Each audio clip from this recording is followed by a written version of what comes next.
We are at the Combined Air Emissions Reporting Project bi-monthly project webinar. This is Mark Huyu. I'm from the EPA's Office of Air Quality Planning and Standards. Brian Shaw, who is usually my co-presenter, wasn't able to be here today, but we have several other co-presenters to participate.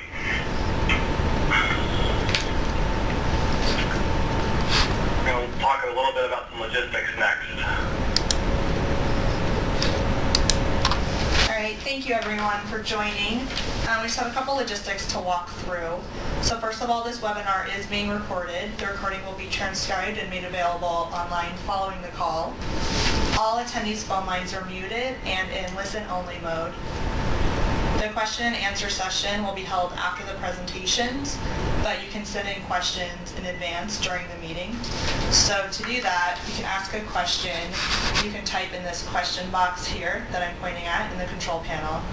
If you can't see the questions box, be sure to toggle open that section of the control panel. So here. You may type a question at any time, and we strongly encourage you to do so. If the control panel itself is minimized, click this orange button on the Grab tab, and it will open up. So now I'm going to go ahead and pass this back to Mark for the presentation.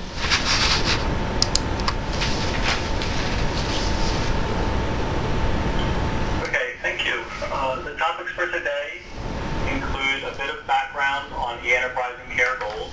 Some of you have heard this many times, but we are going to have a little bit of background. We will have a brief touch on the completed list of short-term wins. We'll also be talking about some new work, including the CAER implementation plan and what's being done to move forward with the CAER project. And we'll be covering the product design team's research and development projects. We have other updates related to CAER projects, including the RTR project. RTR stands for Residual Risk and Technology Review, and FRS is a Facility Registry Service. We also will give an update on the source classification or SCC search tool and web service update, and a brief update on the new FRS data model. And then we will have a couple of additional things to say and some Q&A at the end.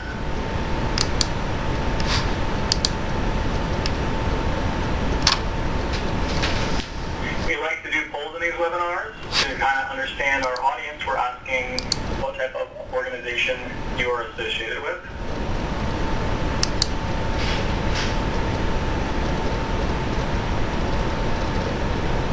So if you could just fill in your response, we will compile the results and share that momentarily.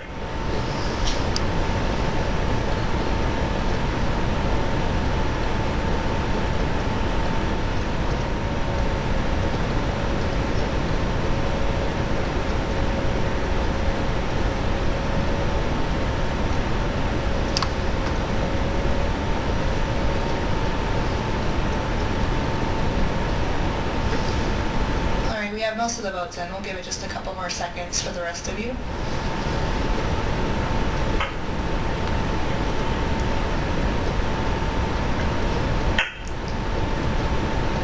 Alright, we're going to go ahead and close the poll. And then now you can all see the results and see the organizations everyone's involved in. Great. Well, it looks like we have a good mix again this time, so thanks for being here. And we'll try to make sure we have plenty of time for questions from folks at the end.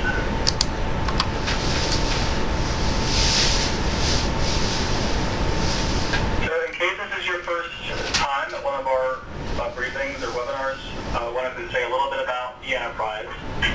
The e-enterprise for the environment effort is a jointly governed effort by state, local tribes, and by the EPA. And we are working together to collaboratively modernize business processes, and the goals are to improve environmental results and to enhance the services to the regulated community. In the case of CAER, that is largely industry, and also the public by making government more efficient and effective. We have found this to be a new way of working together among EPA and the various state, local, and tribes, because we have all being done jointly and have state, local, or tribal representatives on all of our teams and sub-teams, as well as EPA members. So that has been different. And the other thing that's different with this project, well, hopefully not in every case, but we do make a big effort to listen. And we've gotten lots of good feedback over the past couple years and have changed our ideas for our proposed future state of our efforts based on our input that we've gotten on these webinars and in other places. And so because of that, the details of what we're doing continue to evolve with more input that come in through CAER sub-teams, through webinars, and other voluntary input opportunities.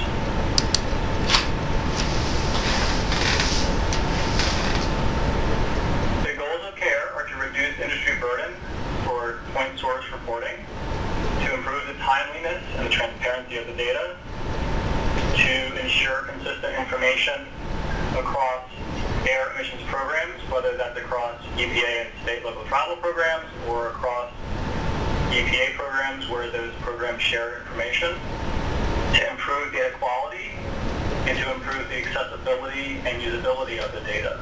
And all of these things together, we believe, will help to support more timely decision making.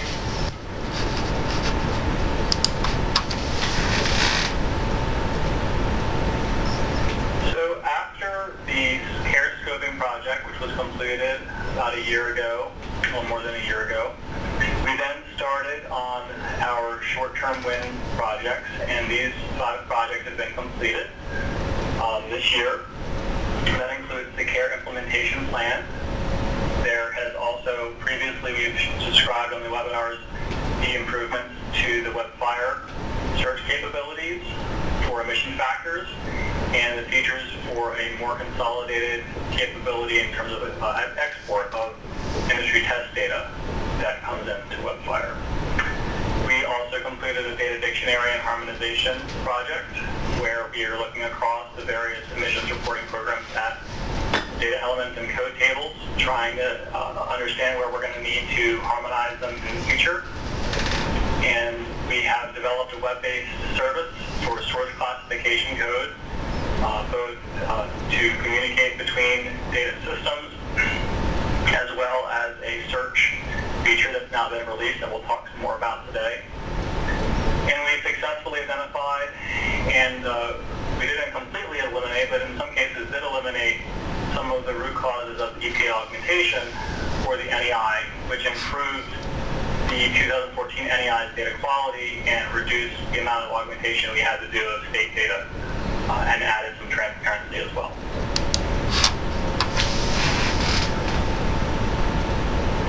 I'm going to turn the slides over now to Joe Mangino.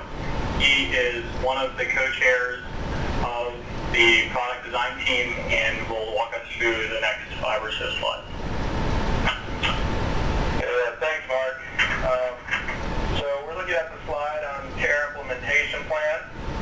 As Mark just said, the implementation plan was one of the short-term wins. It was finalized in August of 2016. The website where you can find it is there, and I would encourage people to take a look at it.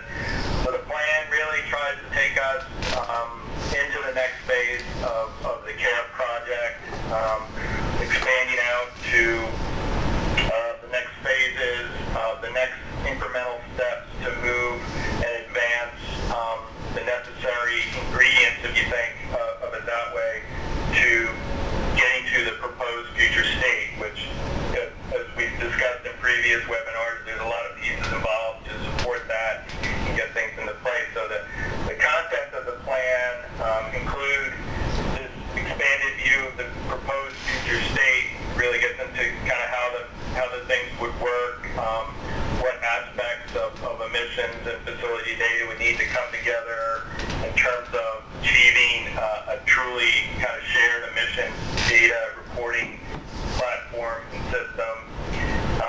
Most importantly, it gets into the governance process and structure, and I'll go into that a little bit more on the next slide. But this is obviously important to moving ahead with a big project like this. There's a lot of teams and sub-teams and organization that has to come together to keep things moving along in an organized fashion.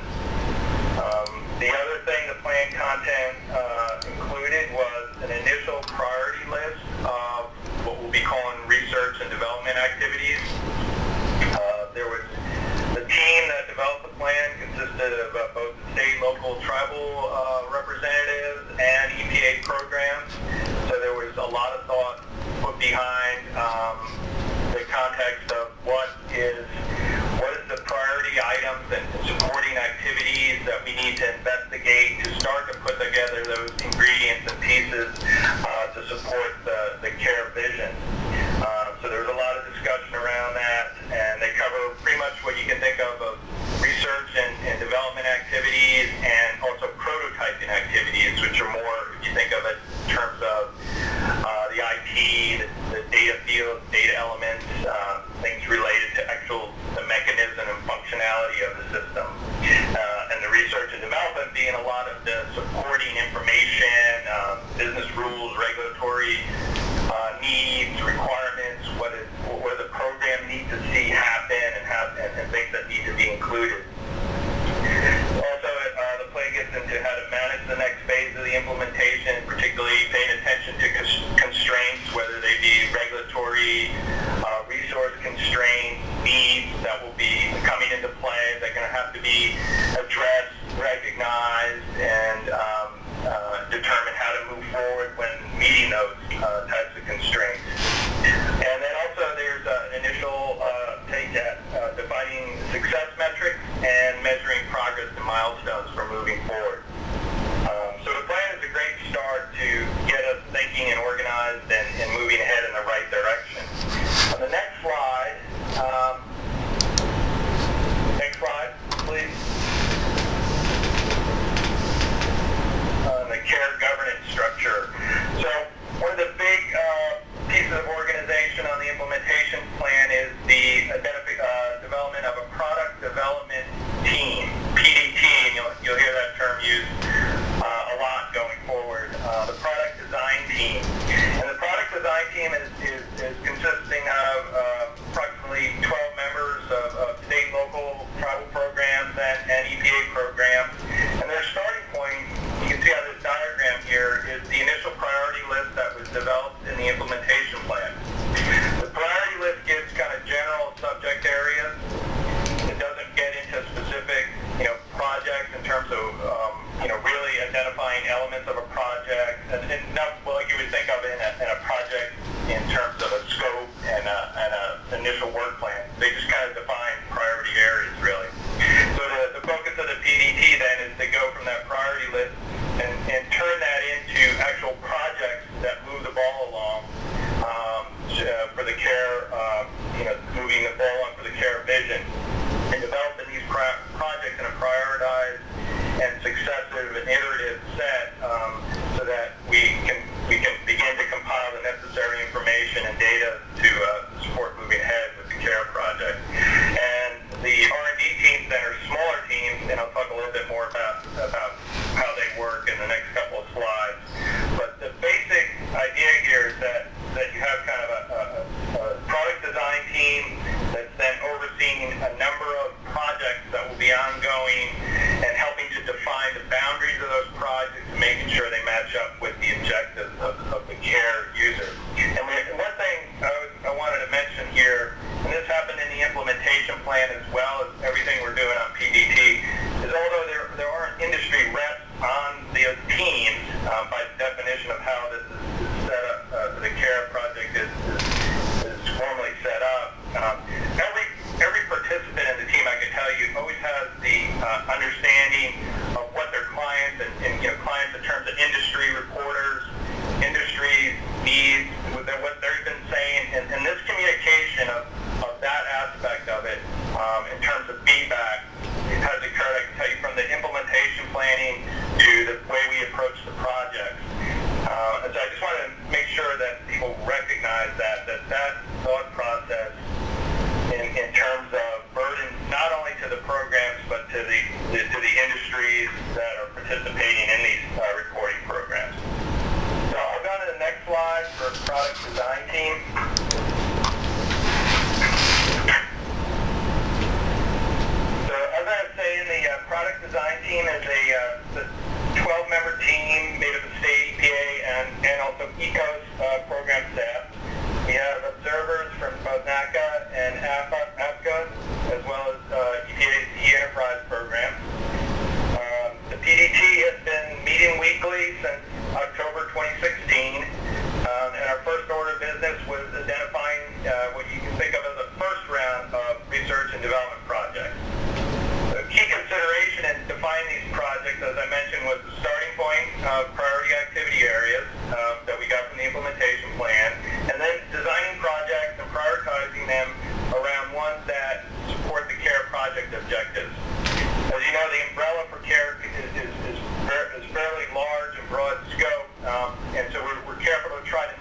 people that want to work on the project, and this helps them kind of understand what's going to be involved with each project. And then, as far as additional projects, the PDT is continuing what you can think of as an iterative process. So we have a first round of R&D projects. I'll talk about those in a little bit. And then we're continually then into the next mode of the next batch of projects. And we go through the process of conceptualizing them, defining them, prioritizing them, matching them up to the, moving the ball along again to the CAER proposed future state. How does it support that objective? So there's this kind of continuing process that the PDT is going to be involved with to create this next round of projects. And also, one of the other, so all of what I spoke about is pretty much the initial kind of batch of work that the PDT has been intensely focused on. The other, there's another important aspect is that we're also investigating the scope and requirements for a potential full-scale pilot project that would involve a common emissions form, a shared emissions platform. And for those who were on the last call, we gave a demonstration of a prototype that we did under what we call the Quick Start project of one possible solution, software solution for such a emissions platform. We're still in the process of investigating from EPA side and determining the proper IT infrastructure needs to support such a pilot, a full-scale pilot, and beyond, and also accompanying software choices that may go along with that. So that's coming along as well, but the first order of business has been the R&D activities. So the next slide.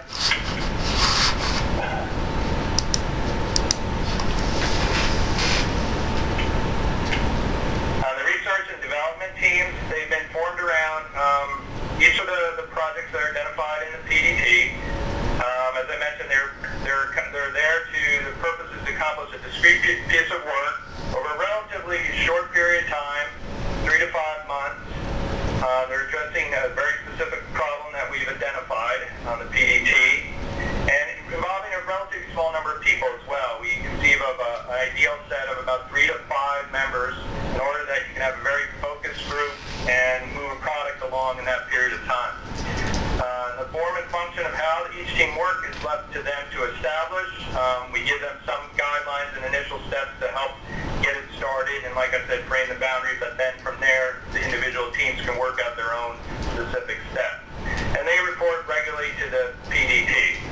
Right now, we're in the phase of, we've got our first round of projects defined, and we're soliciting for participants from both state, local, and tribal programs and EPA for this first round of R&D activities. And ECOS has distributed a solicitation notice to the state and local tribal partners, emailing listings last week.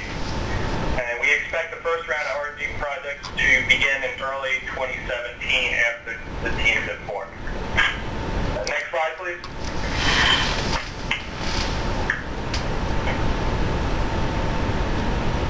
Okay, so here's the first round of R&D projects that I was mentioning.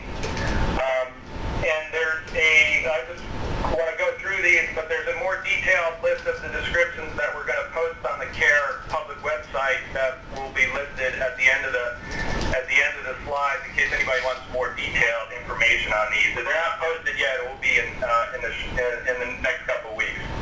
But I just wanted to give people a quick rundown of the first 5 projects. First one involves quality assurance and quality control topic area. This one is focused on the identification and evaluation of a common set of emissions data QA/QC procedures that can be utilized in a shared emission reporting framework. We also see this as independently being a valuable exercise unto itself. There's a lot of interest in coming together on a standardized set or unified set of QA/QC checks, procedures. There's ones that are in place in different programs across the nation at states. There's checks that are in place in EPA programs. We want to look at all that together and try to come together with what would be considered a kind of a starting point basis, at least for a uniform set of procedures that could be shared and establish kind of a baseline level of quality assurance and quality control. The next one is a GHG data sharing project, and this is a deep dive pilot study to map emissions data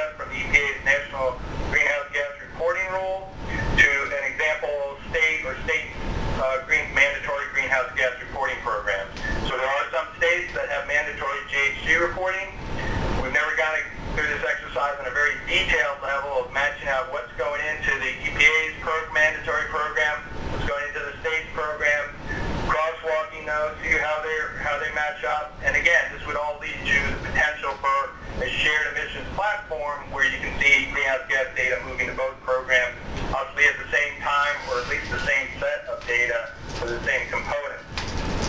The next project is one related to toxics release inventory, national emission inventory, state and local tribal program crosswalk. So this project is to really focus on the consistency and possible workflow for sharing emissions data between these different emission recording programs. And a lot of this would focus on pollutant definitions. They vary somewhat between the different programs, so coming together in a common way to speak and define these programs in order to set up the process then for sharing the emissions. Also, the form in which the emissions are submitted, at what level they're submitted. All this comes into play if you want to crosswalk, for example, the hazardous air pollutant emissions data that go to TRI, that go directly to TRI versus HAP emissions data that goes directly to state programs. And eventually augmentation in the NEI as well. So a lot of questions and issues are surrounding how to do those matches and solve some of those issues beforehand. The next one is emissions data design, which gets to documenting kind of the basic core set of data elements that we'd like to see in a common emissions form. So in the last webinar we talked, like I said, about that common emissions form.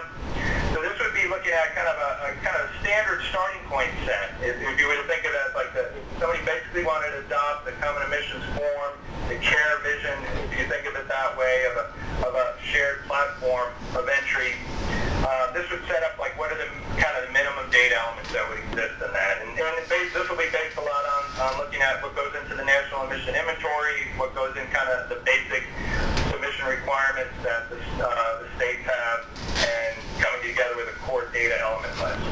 The last one is a scoping study on source classification code and emission factors.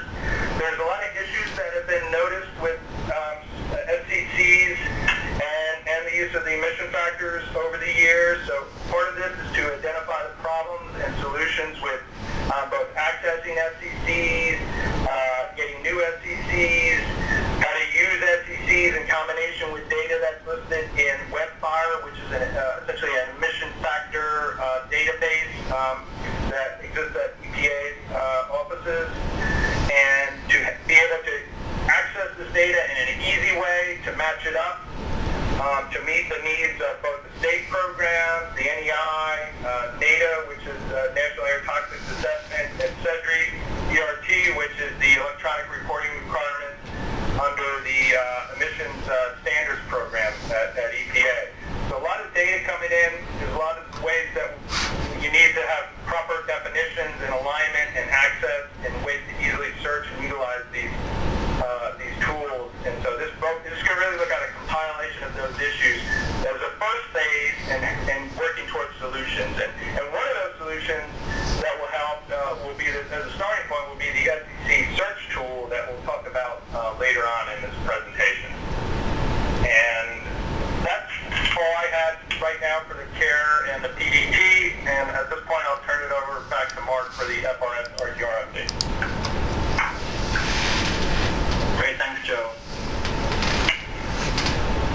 One of the other projects that's going on that's related to CAER is the project to better support the residual risk and technology review process that we use at EPA to take a look at risk from industrial sectors. And we are working to leverage the Facility Registry Service to do that by using FRS to collect detailed facility attributes that are needed for the RTR program. And we are using the plywood sector or wood product sector as a test case. There is a draft information collection request that's been put out, and one of the ways that we're anticipating the plywood industry will be able to reply to that information collection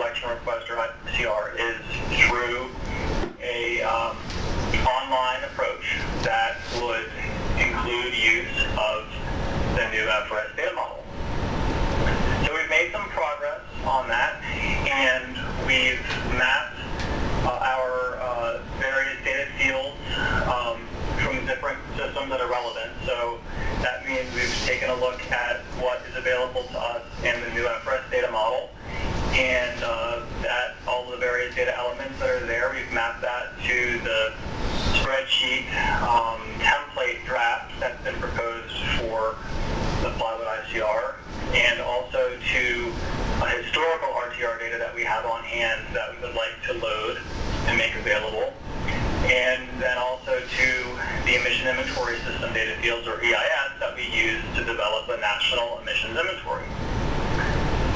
So that mapping has been done. There's still some QA of that, and questions come up as we go forward, and but largely, we are done with that. We have decided that the interface that will be presented is the CEDRI interface, and to support the work, we've been creating a collection interface that we're anticipating would be used for the upcoming collection. We have demonstrated the software, which we call the facility widget, and early versions of that have been demonstrated to various groups, including industry, through webinar forums, and there's still the ability for folks to be able to give feedback and participate in those what we call input forums. And the scope of the project did expand somewhat from what we initially expected to do. Initially, we were just going to include the facility attributes as part of the project, but we decided that there was enough promise and it would make a lot more sense to the end users if we included both the facility attributes and the emissions data. Now, the emissions data are going to end up in CEDRI, and the facility data is going to end up in the FRS data model tables that are dedicated to CEDRI. But the project itself will include both.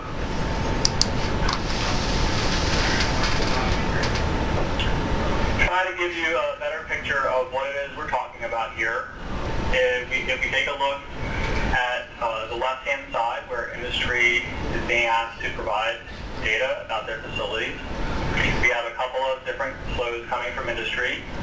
One is shown there to the right, outside of the oval, where the not confidential business information is coming in through a template, and there's a couple of different ways that can be provided. The facility attributes information are all of the units and processes and release points at the facility can be provided by using the online interface widget that we'll be looking at today, or eventually, when we get to this part of the project, through a bulk upload. And the emissions data that are collected from the spreadsheet would be able to be provided just with the bulk upload approach. And then any confidential business information right now is not being anticipated to be provided electronically, and that would have to be provided in the more traditional means of printing things or putting it on CDs and sending it through the mail.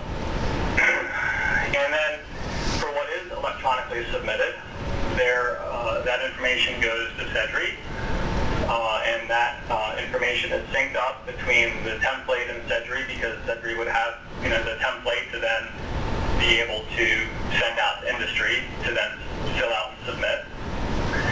The facility attributes part of what's being collected could be pre-populated in the template from what's available in FRS.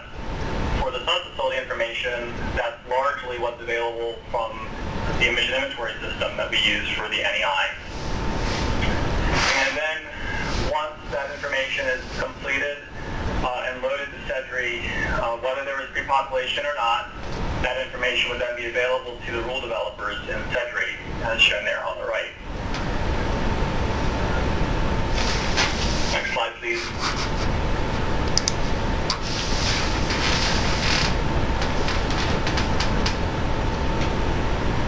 There's just a few reminders about using the FRS data model. Some of you may be hearing this for the first time, but within the FRS data model, each program has their own program-specific records about the facility.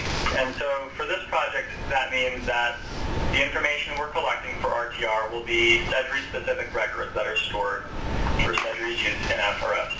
These CEDRI records will not overwrite other program records. Those other program records would still be stored in FRS. But FRS, in addition, allows for two-way sharing. And so information in FRS already from the past collection, like NEI, can be used to pre-populate for RTR or for other Sedgwick collections. But then if the information is changed from a pre-populated table, it only goes to the Sedgwick records. It doesn't go back and change the information in NEI or that would otherwise be available. It just changes what's available to Sedgwick. So the idea, though, is that with this information coming in from multiple sources, there needs to be a process to improve the data that's then shared to everybody else for other purposes, and that's the purpose of FRS's master record. And there's a process called curation, which is used to update the master record. And people have to make decisions to do this curation. It's not something that can be done automatically. And to make those decisions, there has to be a process that we call business rules to say, who is responsible for that particular facility's curation and what needs to be done and who's the authority on that facility, what is the state's role in making those decisions, what type of information needs to be consulted, like the permit in various cases. So, all of these things would have to be done to sort of make the case for the master record, and curation has been done at the facility level for a long time in FRS. And now we have a new data model available that supports the sub-facility attributes, and curation can still be done, but for the purposes of the data we'll be collecting from the RTR project through Sedgwick, we have not yet defined the business rules for how that information could be used or should be used to share to improve the master records. So that is something that will happen in the future. But in the meantime, the information will be available for Sedgwick to use. And the last thing I want to mention about the data model is the term components is being used as a general term that collectively talks about the big pieces of the sub-facility information, the units at the facility, the processes, the release points, and the control slips.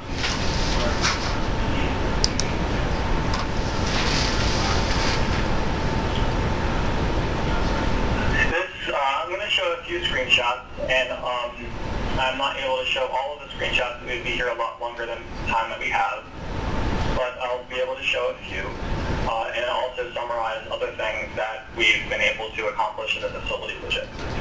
Now, this particular widget part is the My Facilities screen. This is something that already exists and that we're building off of and leveraging for the project, but it allows the user to have a list of their facilities, and as you can see, you see the names and IDs and address, and then you can edit the facility by clicking the links at the far right column. Next slide.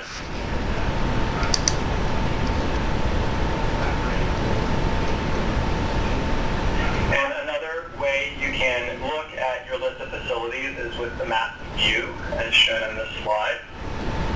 It allows you to just see where the facilities are in a map. That part's relatively straightforward and should seem fairly familiar.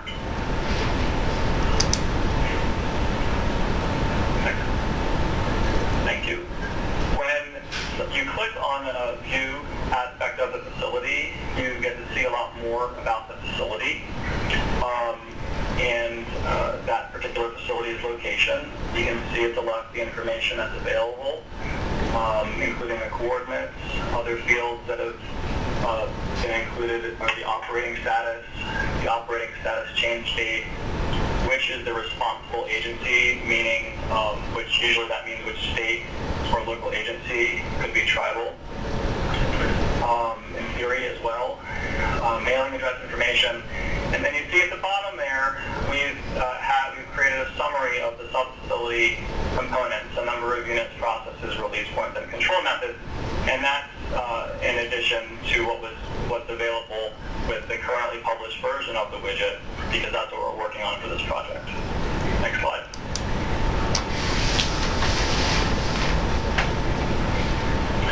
So I'm not going to show all the screens, but in addition, at the facility level, we can also, of course, add facilities to the My Facilities list.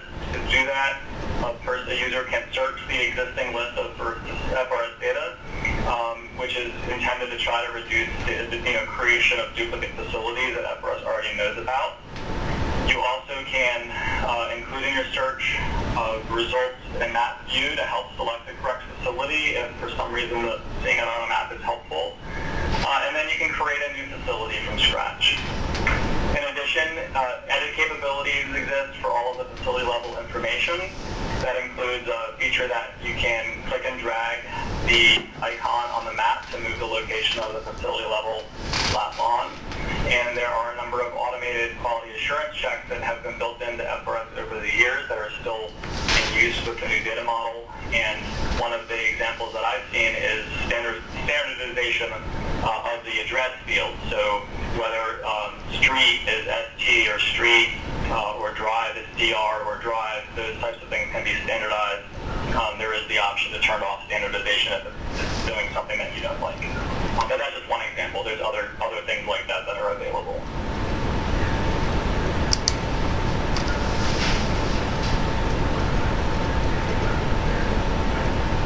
This is just an image of editing the facility location using the map, and it's illustrating the standardization point that I just made there in the yellow box towards the left, and has the link there that you can undo the standardization if that is a problem. Next slide. When you click on the sub-facility information at the bottom of the facility screen, you get a new view, and this is a screenshot of that. This version of that view is showing a list of the units associated with the facility. As you can see in the little pull-down box, it says both viewing by unit. That can be changed to view in various other ways. And then, of course, there's the add another unit, which can be used to add units. And please keep in mind as you're looking at these slides, this is make-up data, so there may be some things that seem inappropriate, processes or units that are inappropriate for the type of facility, for example. But these aren't real data. And then you can also see in this view the number of processes, release points, and control methods associated with each unit. And at the far right, you can view and edit or remove the rows and the units association with the facility.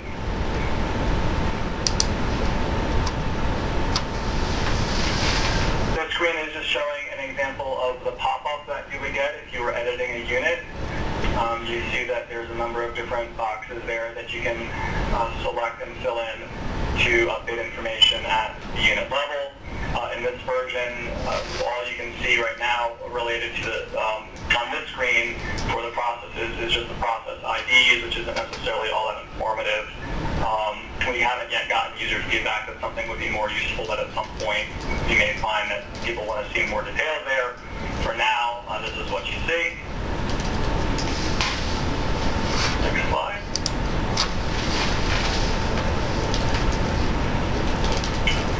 And one of the things you can do as you're editing your unit is to select the processes that are associated with that unit.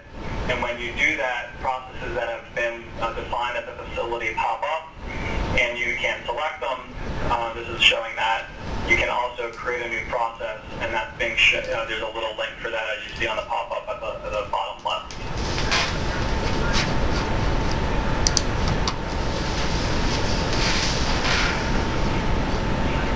So the sub-facility widget can also do a number of different things. You can view by unit, by process, by release point, or by control in that tabular view that I showed first just with unit. The other thing that you can do within that table is click on a particular row and it will expand to see more details.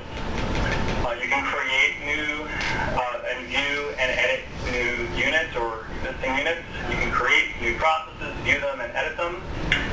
One of the things that we're still working on is to use the new source classification search page that you'll see here shortly in this webinar. That was developed as part of one of the CAER short-term wins. And we can also have also built out the creation, view, and editing of release points. We are working to add the click and drag feature for defining release point locations for stacks and for line and area sources as well. And same thing on the control methods, we can create, view, and edit them, but we are still working to develop a user-friendly approach, or a user-friendly approach for that matter, for setting the order of the controls, which can be kind of complicated and is a very detailed task that somebody would need to do, so we're trying to make that as user-friendly as possible. Now, I will say that while the widget can do all of these things, what we are still working on is the saving and back and forth between the widget and the actual FRS data model. That has not been done, and none of these capabilities have yet been released in Cedric. They're all in our test and development environment only.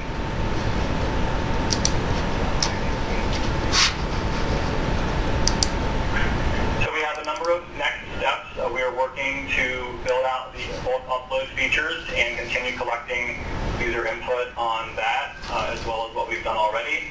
We are working to implement the release point location, the map-based editing of release points, the control order interface that will be helpful for users who want to define the order of control devices. We're continuing our user input forums, and we are doing that in coordination with the timing of the Plywood information collection request and the Plywood RTR team, incorporating users' feedback as we go.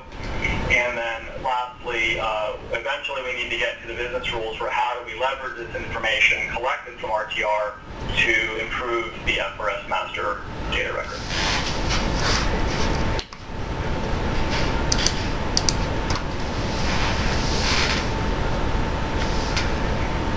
All right, I would like to turn the presentation now over to Julia Gomez, who will talk about the SCC web service. Okay, so one of the short-term wins was the SEC Web Service project, and basically the goal was to create one centralized place to find information that's SEC related. If you were to Google source classification codes as of now, you would find a number of different tables, maybe some in stage web pages, for example, and you would be very confused as to which table would be the right one. So we created basically two products.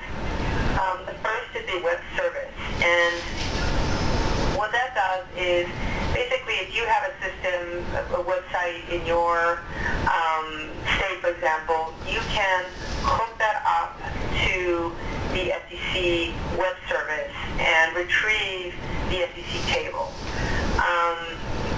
If you are interested in doing that and you have a system that you would like to connect to the web service, you should contact Matt Kelly, and I'm showing his email address there. Second, related to the web service, is the web search page.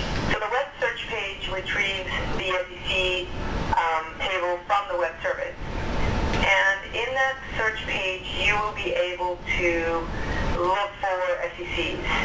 There's drill down menus, and you can download the entire table. You can download pieces of the table that you have filtered out using the filtering capability.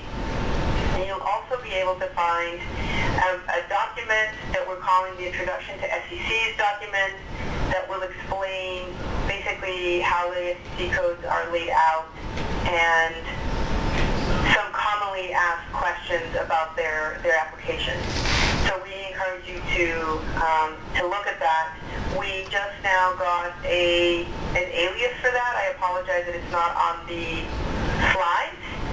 If you would like to go into the search tool, you would go to epa.gov/SCC. I'll repeat that. That is epa.gov/SCC. So it's up and running. We would like to get input from you. We are not necessarily going to be able to make any additions in the next few months. We are still sort of sorting out our funding, but we will certainly take any comments into consideration. We do have a group of beta testers, and we have asked them to give us comments specifically about the service and the search page. We are also in a transition phase. That is that we ultimately want to be able to always give you the most updated table from the web service. As of now, we're still working on some of the logistics internally for the way we manage our codes, and by manage I mean how we update and retire or add codes. So you may notice that sometimes the SEC table in EIS is a little different than the SEC table in the web search. And that will go away in a few months, hopefully sooner rather than later. So we ask for your patience while we resolve this issue. Having said that, we don't think that the table will be off by more than a couple of weeks, and usually when that happens, if we have a massive sort of input of changes, we will do our very best to do an update immediately so that the tables are in sync as much as possible. So we would like to ask you that if you have any tables up on your website, that you take those down, please, and point people to the web search page, and if you're interested again in hooking up to the web service, that you do that. We would like your help in making sure that people don't get lost wading through versions of tables on the web, and that they can find the right place. We will be reaching out to you as well. For those of you who are interested in the web service and would like to hook up to it, we'll be interested in hearing from you in terms of how you would like to do the updates and how you would like that system to work. So that's a next step.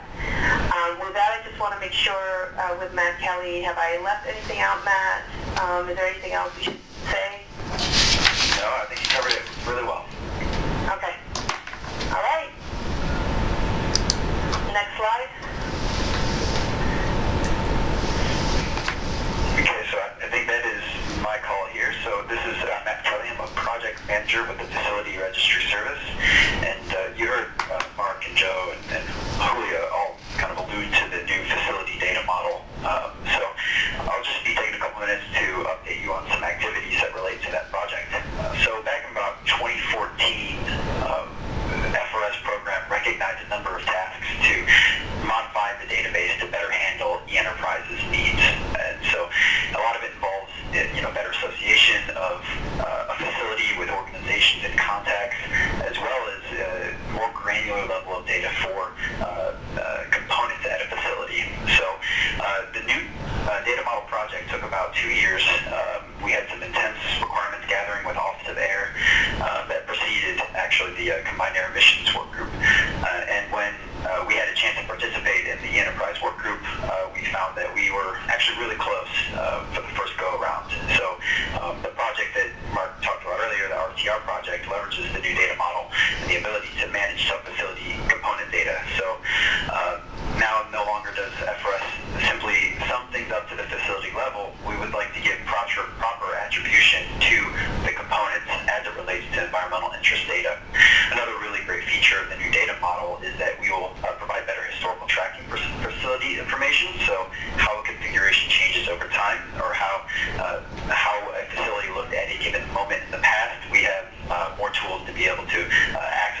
understands, what a component means to them and how it may relate to other components or other facility data. So we would like to evaluate requirements program by program, and I think that first starts with a really sound approach. So if you have any additional questions about the facility data model, please feel free to reach out to me, Matt Kelly, and I'd be more than happy to talk about that. Or if there's other states on the call who are interested to learn more about the facility IPT, we're in phase 2 of it right now, and next week we'll be kicking off a work stream to really start to incubate our technical solutions. So can we develop a shared service that will help curate and correct facility data before it's reported to a state or to EPA, and really begin to derive benefits that we've seen out of programs here at EPA. So I think that moves on to some combined air emissions next steps, and probably back to Mark or Joe.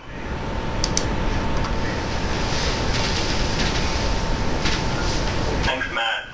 This is Mark Huey again. So we have a number of next steps to share with you. We have a solicitation out right now for specialty participants in the product design and research team, the product design team, research and development teams that Joe had described earlier. There's still opportunity to participate and get on those teams from the state local tribal agencies. We have a kickoff plan for those teams in early 2017. The second round of the PDT's R&D projects will be starting later this spring or summer, kind of depending on how the timing of when the current ones wrap up. We're also working to develop options and an implementation plan for a pilot demonstration of a common emissions form, where we did the Quick Start project that Joe had talked about earlier this fall. We did that, and we're now looking at what it would take to move forward with a full-scale pilot and beyond. So there's a number of challenges with that. We are looking at resource issues, IT infrastructure issues, to be able to take a model-based design approach for implementation. We think that that type of development approach has a lot of merit, but there's a number of challenges in terms of the resource and infrastructure that would be needed to make that happen before we can really move forward with a pilot. But we are working on getting that in place with the idea that we could do a pilot in 2017. And the product design team will be involved with identifying the scope of that and the opportunities for doing that. We have continued coordination with the facility integrated planning team. Of course, to keep in mind, there's a number of projects under that team that have overlap and derive some of their requirements from needs for the CAER project. And we're going to, as I said earlier on FRS, continue to make progress in developing the widget and making use of the FRS data model for facility attributes for the AIR program.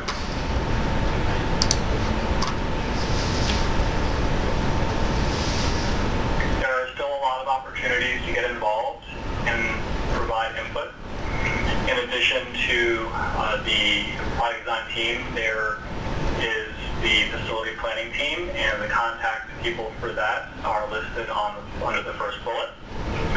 There is available information on the FRS data model, including a past webinar that Matt gave. It's available on the SharePoint site. And as Matt said, he's more than happy to take your comments and questions and whatever other feedback you might have on that. There is ongoing beta testing of the SEC search and download page that Julia mentioned earlier. She provided a link, so you're welcome to go to the link that she had mentioned. And if you have comments, this can go to Chun Yi Wu, and Julia will be more than happy to get those as well, I'm sure. We have ongoing efforts with our input groups for this collection of the sub-facility attributes for the RTR work. And we are still interested in industry, yes, this is state opportunity opportunities. We'll get to the industry soon enough, but this is something that we're interested in from states as well to get feedback. And again, we have these CAER teams for research and development, and those are being staffed up now. And there's a number of different contacts you have there if you would like to contact Kelly Poole at ECOS or one of the co-chairs listed there on the team. And there's always the opportunity to join the listserv. You see the link there at the bottom.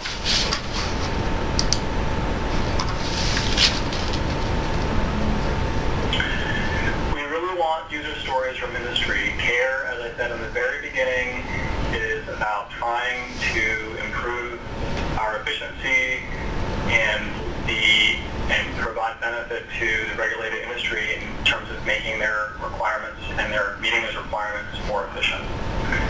And we collect things called user stories. Those take the form of I am some kind of role, such as industry data submitter of the NEI, and I need some capabilities so that I can do something better, easier, faster, cheaper, more consistent, better quality, whatever. So we want those user stories, and we collect those through the care@epa.gov. We just remind folks that we can only take individual comments. We can't use comments that are purportedly to support a group of people, with the minor exception of if the role of that person, like a trade association, is to, reflect the group's interests. We haven't been getting many user stories this way, but we would like to be, and as we get them, they can be posted anonymously on our Trello board. And here's the CAER listserv again. Anyone can join.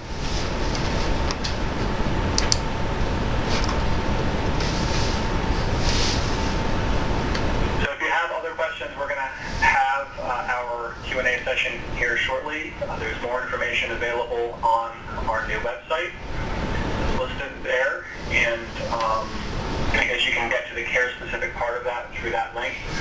We also have, and there it is.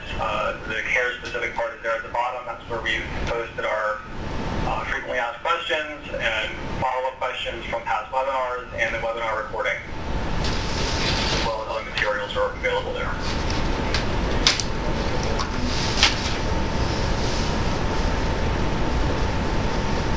Here's our giant list of team members and participants and supporters. We really appreciate all of the input. This effort would not be happening without these folks, and while we can't have official team members from industry on our actual team, we want to get input on a regular basis. So thank you for those who have done that, and we continue to seek your support and interest. Next slide, please. If there are any more. That's it.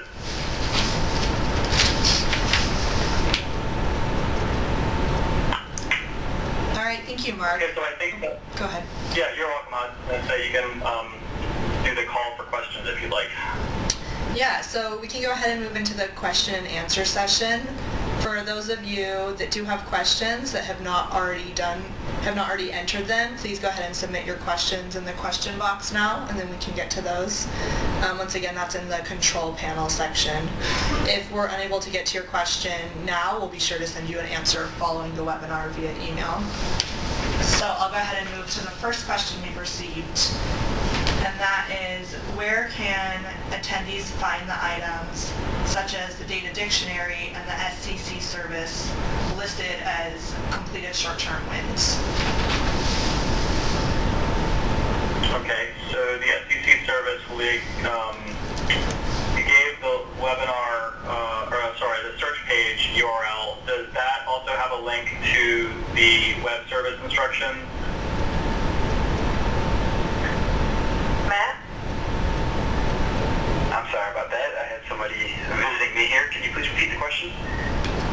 Folks are just interested in knowing where the link to the web service can be found. Yes, sorry about that. So if you visit epa.gov/SCC, we have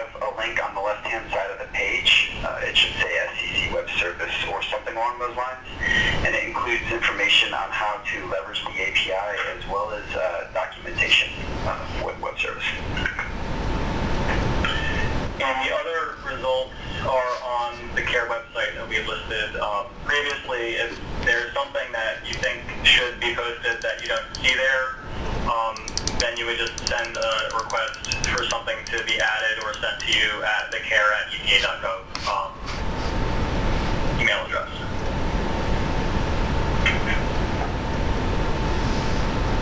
Okay, great, thank you. So the next question is regarding slide 9, which I have pulled up here.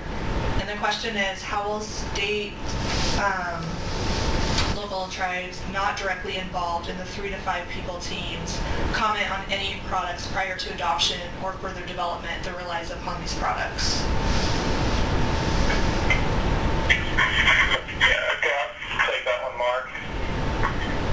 So there's a number of opportunities for states that are not directly involved in the teams. There will be a process for each of the teams to develop their work. I suspect some of the teams will do some outreach on their own to fellow state and local tribal partners and in developing their products. So that's one point that we will be emphasizing with all the teams, and I'm sure they will take that on. The other part is when there will be an outcome from each of these teams that will then be distributed and through processes similar to what we've seen for products thus far here, through both CAER webinars, outreach through the website, through ECOS, through a number of opportunities where other states and local and tribal partners can look at these products, provide comment, feedback. So there will be a review process at the end of each where these pieces will be distributed. There's also, again, just any of the co-chairs, and then when we identify for each R&D team, there will be leads and members of those teams that we will have a list of for each of the R&D teams after they form.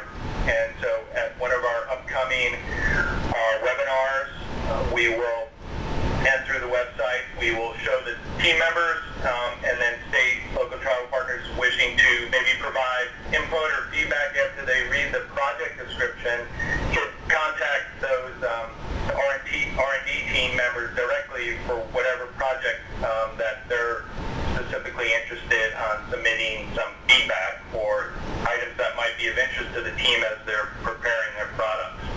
So that is a number of opportunities for those state, local, and tribal partners that are not directly involved in one of the teams. Thank you. Moving to the next question, how are the facilities being connected to the user for the My Facilities list?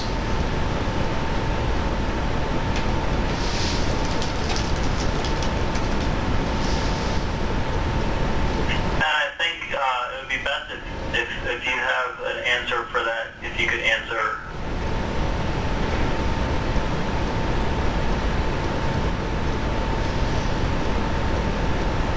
Matt, are you still there? I thought you said Beth. I'm sorry. I was like, who's Beth? But anyway, so the RTR is the CDX product, the Central Data Exchange, and what you can do is essentially manage your facilities by looking them up and attaching them to your record. Now, since this is another variation on this type of service, some programs have decided to elect to essentially link whatever had been reported previously and kind of connect it to a CDX account with what had been reported to that program. I'm not quite sure what the decision had been made for RTR, but I can very well see somebody getting credentials to be able to log into the Central Data Exchange and having a blank slate of sorts where they can easily query an area or a specific address and add that facility to their profile so that they could use it for reporting purposes. So basically, once they've gotten authority to report through CDX, then it's up to them to pick and define the facilities for which they need to report. Yes, and there's a couple different methods for authentication, but it involves credentialing and working with the organization in which they are requesting access to submit them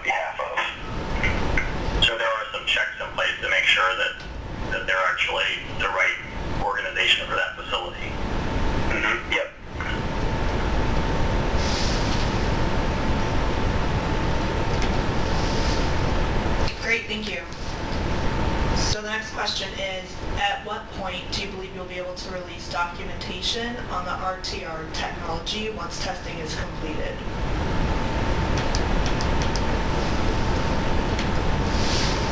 So that's a good question. What we're wanting to do at this point is, well, so let me say, I guess two things. We do have some documentation now in terms of what the fields mean that I could share. Those are really the FRS data model fields. And I could also share how that is being mapped to the plywood spreadsheet. Now that would apply for folks who are part of the plywood sector and ultimately will need to respond to that information collection request. The field definitions from FRS, I assume we can share that if they're not already somewhere on the website, Matt, if anybody wants to just kind of understand the data model better. As far as specifically on RTR, we will include submission instructions for the plywood sector, so that will be the start of our documentation for how to use it. And that work is being targeted to be done in advance of June 2017 for that particular sector. But since this is a pilot that's basically being done and focusing on a specific sector, that's really what we're working towards. And we're trying to learn from this experience, working towards that, and making sure that the users get what they need to do what they need to do, and making sure that it's more efficient, not less efficient, and all those good things. In terms of general documentation, to just kind of open up the ability to submit facility information for anything and having complete documentation, that's far enough away that we haven't yet got the resources for it, and we have not yet set a timetable for that to happen.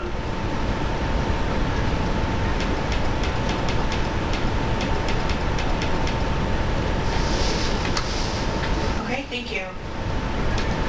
So the next question is, will the SEC emission factors R&D project deal with content, like which SCCs are included or retired, emission factor development, or just with how SCC's factors are presented and accessed?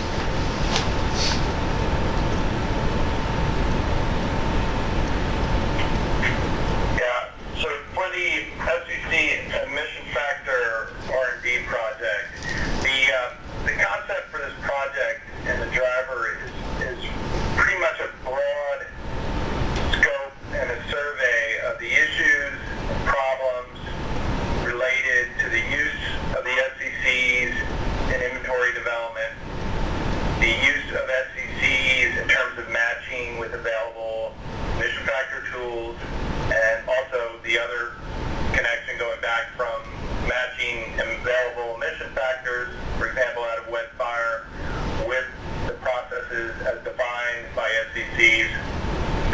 So the idea is to first be able to document the issues and problems, and again, there's a wide variety of ones that have been given as examples, including some of the ones that you just mentioned in the question, is to get these down and documented as the starting point to begin to look at solutions in terms of both not only inventory needs, but also the needs in terms of meeting the requirements of looking at the CAER objectives as well, in terms of how you share data, what are the issues revolving around SCCs that may affect that, the capability of sharing data and updating data across different programs.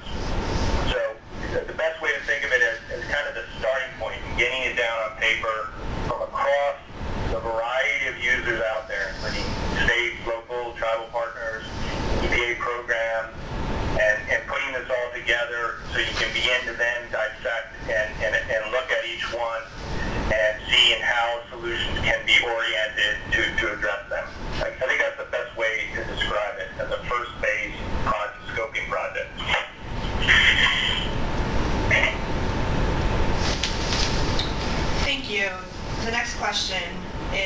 will we be able to use the facility widget to edit the EIS structure?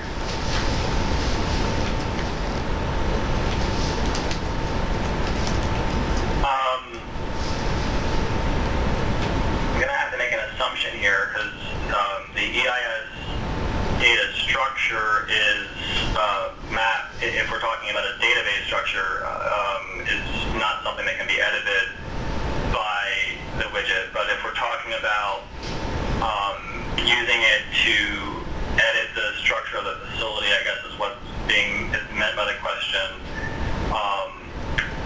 We are working on a parallel project to figure out how to use the new FRS data model and have it be a part of the EIS paradigm and system. Right now within EIS, there's something called the facility inventory, which is all of the facility attributes that we need to manage the EIS and create the NEI. And we've, within FRS, just like there's separate records that are SEDRI specific, there could be separate records that are EIS specific that could then be used by EIS. What's different about EIS from SEDRI and the RTR program is that EIS is a requirement, or the NEI submissions are a requirement that the states, locals, and in some cases tribes submit, and they have the authority to, tell us about the facility. And so what we haven't figured out is in the, with the idea that a facility could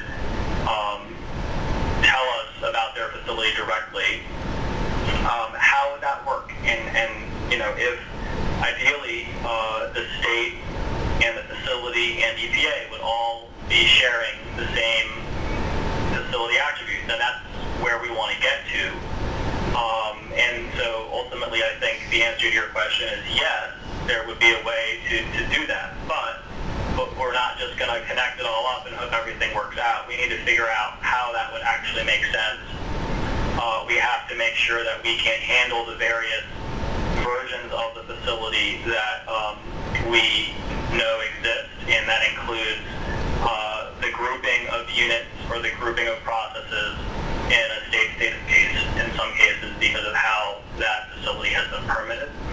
And we're not quite there yet to be able to support all those things, even though we know they need to be supported. So that is where we're headed, but there's a lot of important questions, and when it comes right down to it, that is one of the big jobs of the facility IPT and our involvement with the IPT to help figure out how best to share this facility information across multiple programs, including EIS. Thank you. Next question is, which SCC source would be considered the most accurate between the two until they are synced?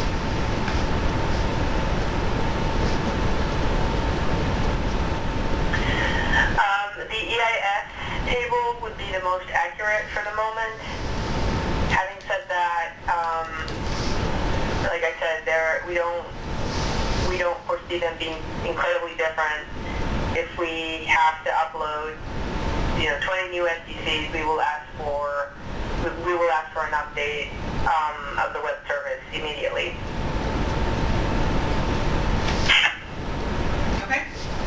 All right. For product design team and research and development work, will you be tracking who or what state participates and in what capacity?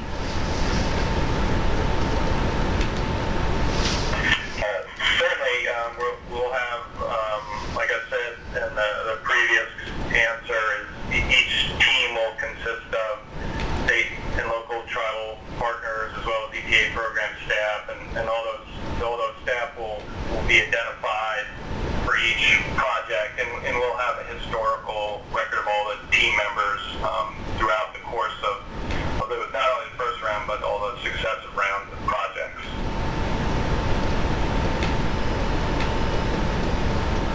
Okay, thank you. So under the new centralized SCC scheme, would changes to underlying SCC information invalidate legacy EI data, or would linkages be maintained with retention retired SCC data.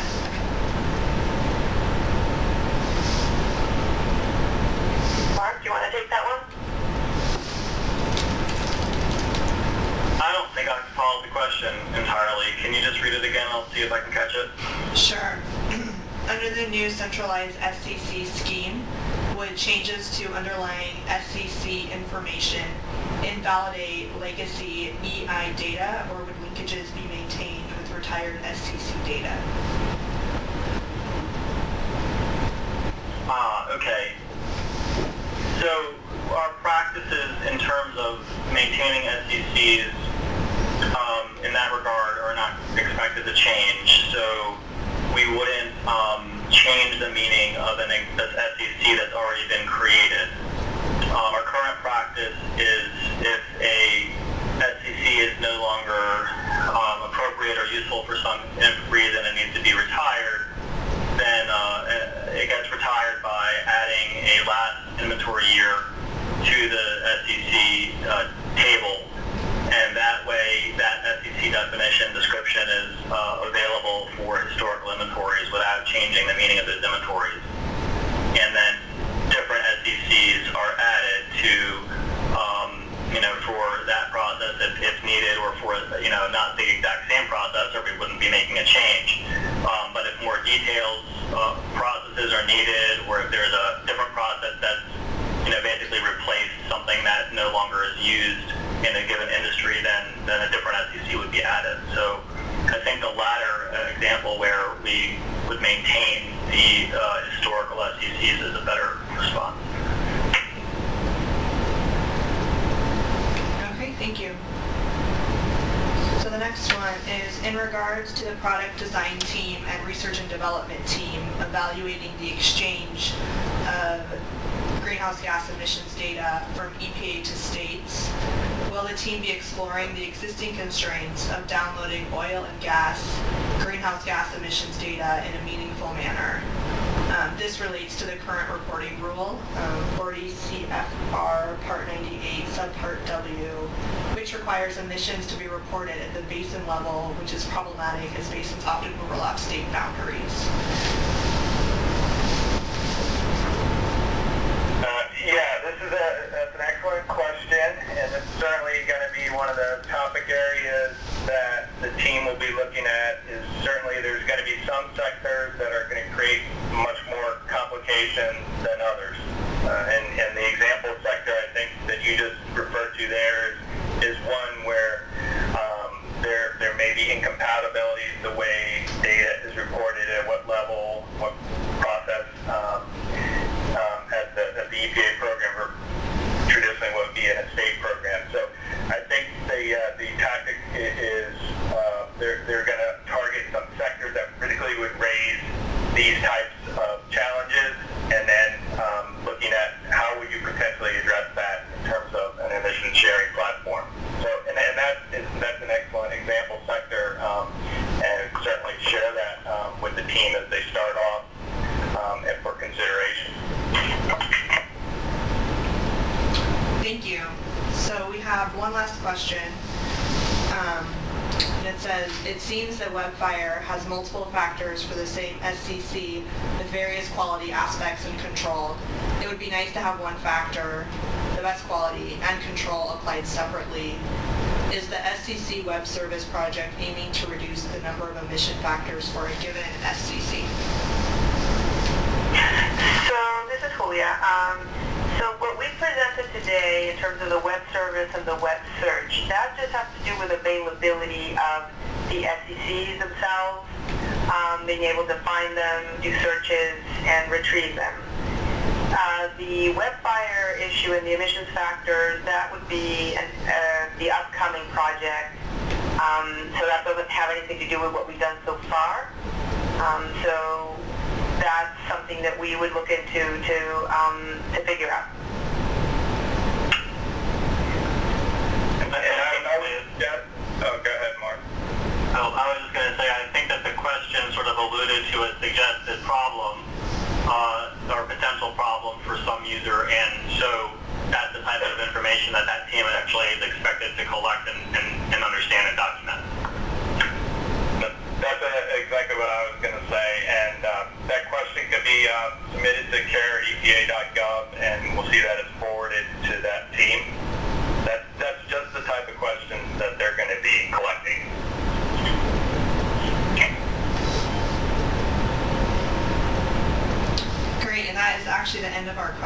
that we have received. Did you have anything else, Mark?